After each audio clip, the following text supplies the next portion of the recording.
হরে কৃষ্ণ।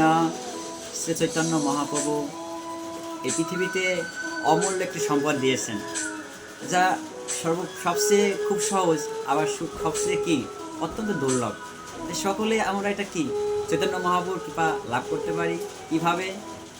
এই চৈতন্য মহাপ্রভুর হরিনাম সংকীর্তন যুক্ত হয়ে, এটা চ্যান্টিং করে, হরিনাম মন্ত্র মহামন্ত্র চ্যান্টের মাধ্যমে, এটা মেরুগুটি।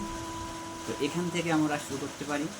জয় শ্রীকৃষ্ণ চৈতন্য প্রভু নিত্যানন্দ শ্রী অদ্বৈত গদাধর শ্রীবাসাদি গৌর ভক্তবৃন্দ। প্রথমে পঞ্চত্ব ভগবানের প্রণাম মন্ত্র বলে, তাদের শ্রীচরণ যুগলে ক্ষমা প্রার্থনা চেয়ে, তাদের প্রার্থনা নিয়ে এই হরে কৃষ্ণ মহামন্ত্র শুরু করতে হয়। এবং এইখান থেকে তারপরে মোটা যে গুটি, সেখান থেকে হরে কৃষ্ণা কৃষ্ণ কৃষ্ণ হরে হরে, হরে রাম রাম রাম হরে হরে।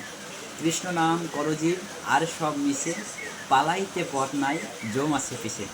সকলেই সৎ ব্যবহার করুন সময়ে, এবং please chant and be happy.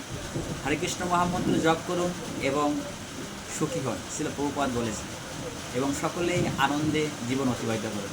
Hare Krishna Krishna Krishna Hare Hare, হরে রাম রাম রাম হরে হরে। জয় জগৎগুরু শ্রীল প্রভুপাদ কি জয়।